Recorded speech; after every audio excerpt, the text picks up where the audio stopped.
Good afternoon. My name is Joseph Lloyd and welcome to No Budget Reviews, the series where we go around the country finding cars that you can buy in good condition with an MOT for under £1,000 and filming them with absolutely no money at all. So we have to use my phone, no microphones, no fancy DSLRs, nothing like that. Just good honest cars that you can buy for very little money and you can enjoy driving.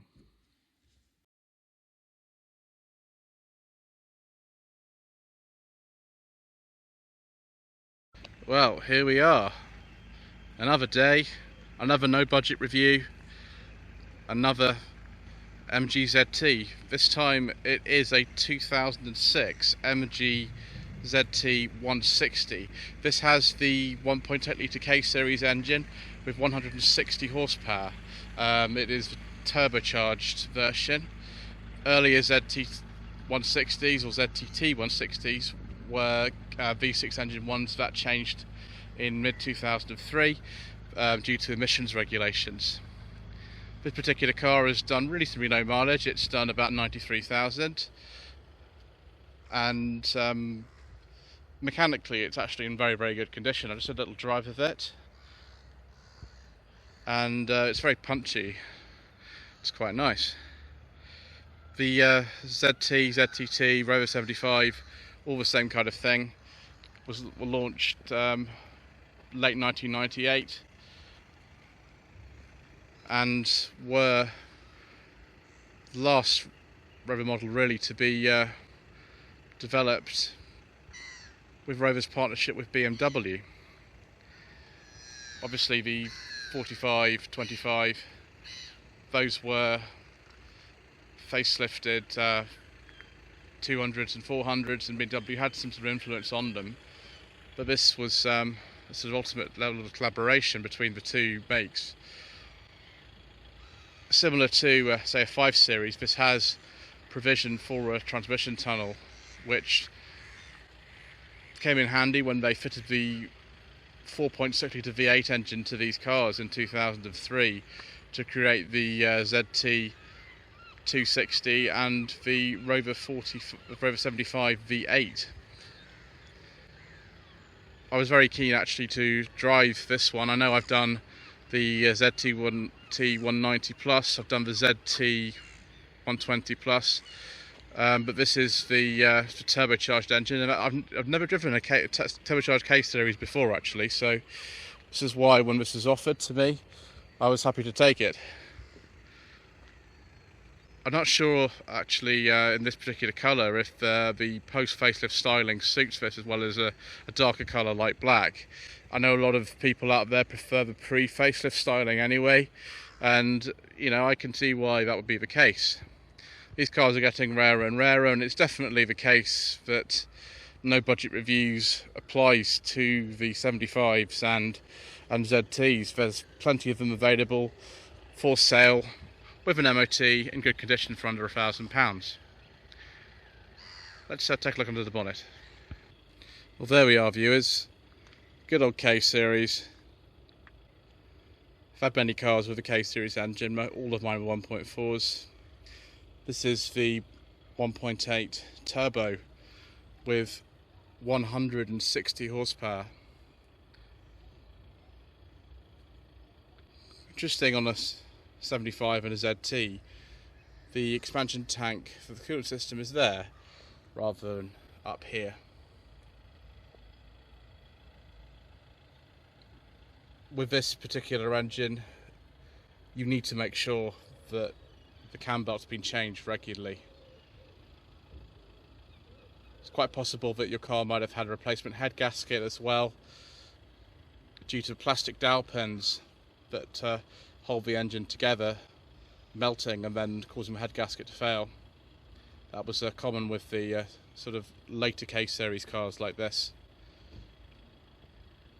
One of the issues with that was when the head gaskets were replaced, and some of them had the MLS head gaskets, which are not necessarily better quality really than the standard ones, but people didn't know how to do those properly, and actually they tended to fail in the same fashion as the original ones. The Victor Ryan's head gasket sets are very good. You need to make sure you know somebody who knows what they're doing, had skimmed properly. Actually, if that's done properly and put back together, then you might be able to find the car's got more horsepower than it had originally, because they were very dependent on how that was done and put together. This car feels very punchy. Got a slight kind of weep from there. That's probably the cam cover gasket or historical oil leak. It's very common for those as well. But it's a pretty clean engine bay for a Rover, really, or MG in this case. And yes, you can get the parts for K series pretty easily, really. They've made a lot of them. So yeah, there we go. One of the tricks to owning a 75 saloon or a ZT is that if you hold down this button here, that will open the boot for you. There we go. Got a few bits and pieces in here. This is Elliot, he would have seen a City Road review. This is his father's car, but he's very kindly lent to me. There's a few things in the boot that he is using for doing up the house and stuff. Massive boot, huge capacity in this. Quite deep actually for one of these. If you're comparing this with say an Audi A4, it's a lot bigger. Or an E46 BMW 3 Series, for example, much bigger than one of those. Car, of course, sits as ever in a sort of size gap between a BMW 3 Series and a 5 Series, and that's really the way that it sat. Front-wheel drive, of course, is most models, but this one it's just the standard configuration. There was a rear-wheel drive version with the ZT260 and the 75 V8. Rather like, when they launched the Triumph 1300, that eventually became the Dolomite Sprint. That was a rear-wheel drive car as well, direct from front-wheel drive car. If we look in the back, you can see we've got some bits and pieces that I'm using today. There's the armrest, which is very nice.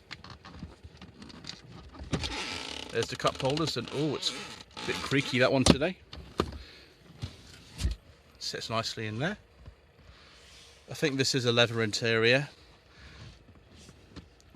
On a ZT you could get the standard version. This is just a ZT160 or the Plus version. I've never found, particularly with these, that they have the most leg and headroom in the back. In fact, I will get in this side today.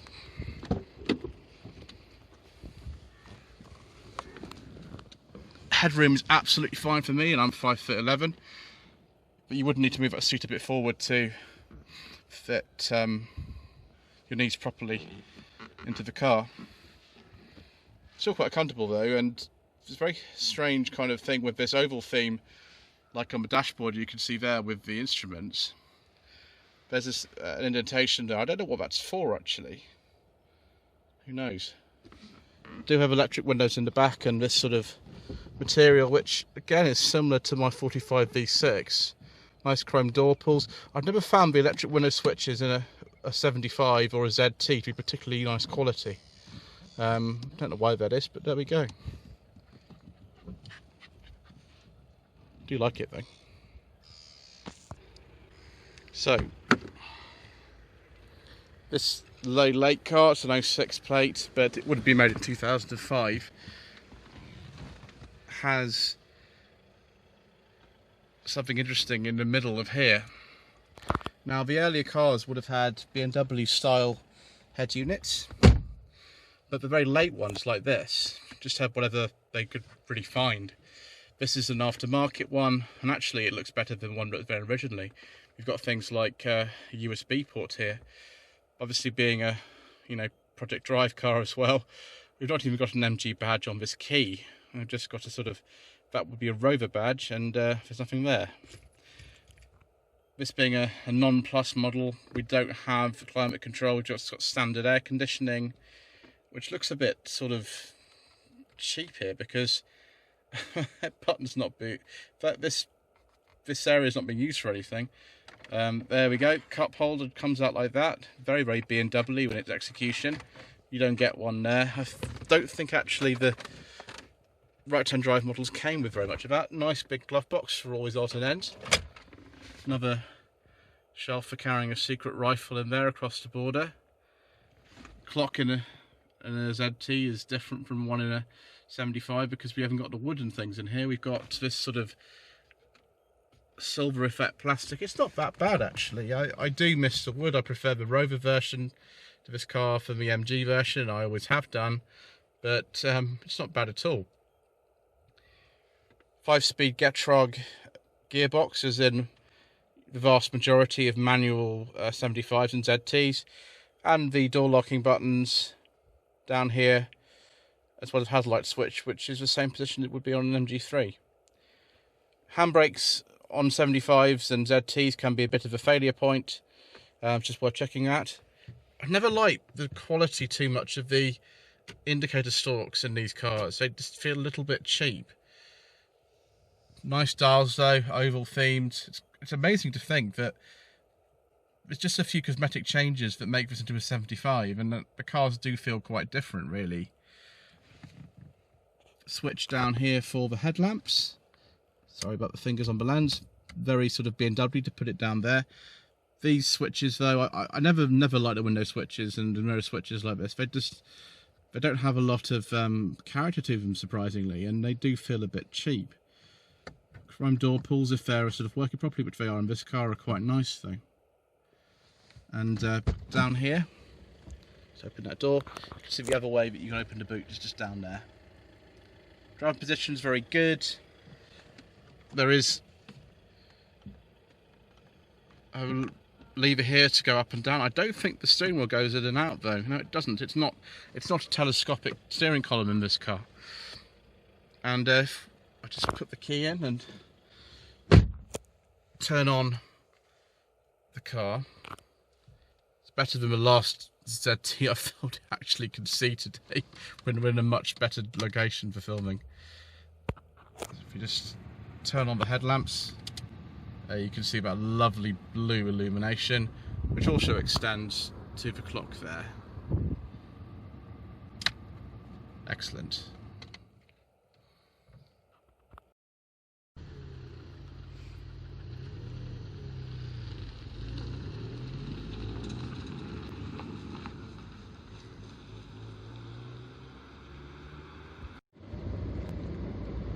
I do very much like driving 75s and ZTs. This, of course, being a ZT, has firmer suspension than a 75, and those 75s do lean quite a bit in the corners, and this feels to me very well set up.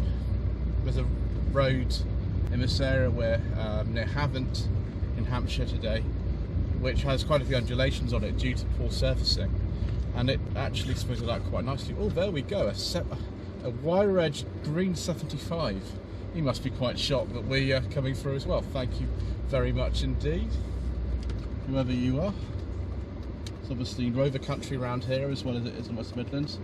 Elliot is in the back of the car. We're trying to social distance as much as we possibly can, of course, due to the current situation, which is why he's not in the front with me. There we go. Nice 5-speed Getrag gearbox in this car. Very positive action. In addition to the ZT160 like this one, you could get a ZT120, which had the non-turbo version of this K-series engine, and as the name suggests, 120 horsepower. There is a review of one of those on my channel actually as well from last month. Above that,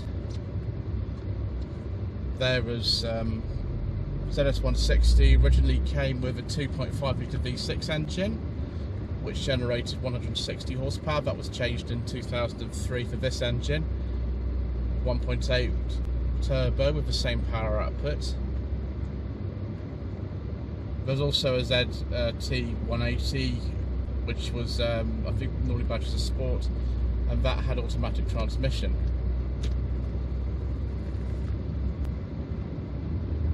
Top of the range was the ZT190, and that was a 2.5 litre V6 engine with 190 horsepower. My friend Jordan, who works a lot on my 45 V6, he has one of those, and that's one of the first no budget reviews he ever did, actually, if you want to see that on the channel. The estate versions of these would badge ZTT, and two trim levels were just like this, ZT160 or ZT160 Plus. This is not the Plus version, and you can tell that it isn't really, principally because it's not got climate control inside, and one or two other differences, of course. There was a monogram programmed to introduce extra equipment, things like DVD players and special colours and things like that. And yeah, that was a reasonably successful thing. Actually, MG Rover was surprised the number of people who actually, you know, took up that offer. I just love the feel of things like the steering and the gearbox in these. You get an automatic, of course, as well as a manual gearbox. Those tended to be supplied by either ZF Sachs or Jetco. With the V6 versions, that would have, particularly the 180, that would be a 5-speed unit, similar to the one that's in my 45 V6. And then the 1.8 litre versions actually had a different gearbox. So it was the I think it's called a step speed unit, which is from ZF. It's actually a CVT gearbox, that one. If you want a MG ZT though, you want to have a manual car. Obviously, this being a 2006 registered example, would have hung around for about a year before being registered by the dealership SMC in Uxbridge in this case.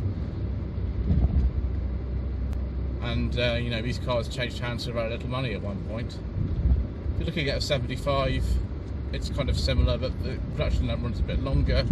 ZT was launched in 2001, whereas the 75 appeared in late 1998. That was classic SE, Club SE, Connoisseur SE. Then with a facelift in 2004, there was another trim level added, which was called the Contemporary SE, and those had a bit less wood in them. They were a bit more sort of, I think, business-like, intended more for the fleet user.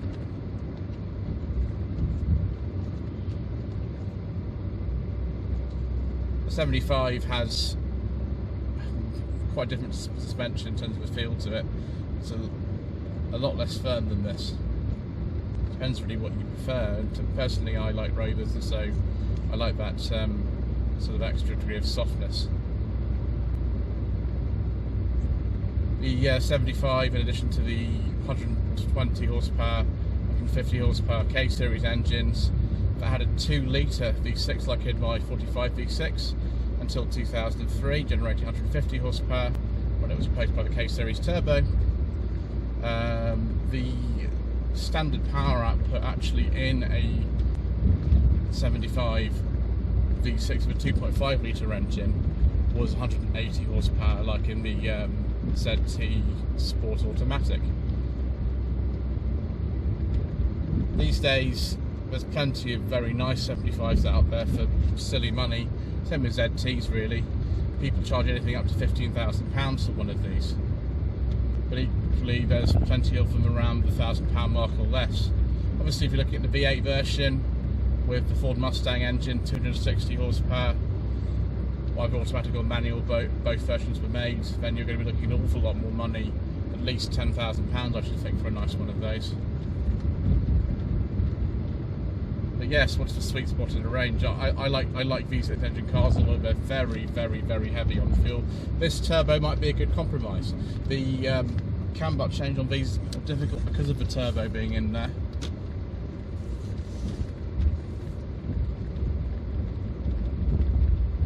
But it's not as bad as doing a cam butt change on a V6. Now that's it's quite a job. It costs you about £500 at a local garage or an MG Rover specialist to do the cam belts, and there are 3 of them on the V6 engine.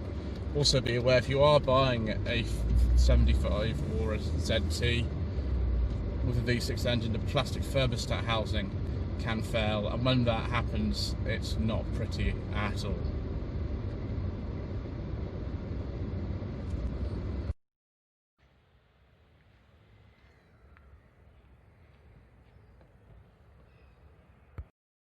Right, I need some more driving enjoyment from this ZT, so we're going to have some more, and you're going to see my mount. One of the things to be aware of on a 75 or a ZT is rust, but not in the places where, say, I don't know, a 45 rusts. These cars actually tend to rust where the aluminium and steel suspension components come together as a subframe, and that causes a reaction which is pretty nasty, which yes, could end the life of many of these cars, because these were expensive luxury cars when they were new, but given the fact that you can pick one up for well under £1,000, and you know, one Bidibbi had the T120 that you saw on the channel, which was up for, I think, £900. You could pick these up for very little money, and you know, they're probably, I'd say, average in terms of reliability, but not the worst, not the best. Certainly compared with Jaguar S-Type, they are a little bit better, but just watch for that corrosion on, you know, where the subframe bits meet. Right, I think probably almost enough for driving. Actually, no, we haven't, because oh, the turbo. I got to be really careful around here because of it, because it's a 30-mile-an-hour limit, and I'm having too much fun. So yeah, so I better just turn the camera off, viewers, and I'll see you in a little while.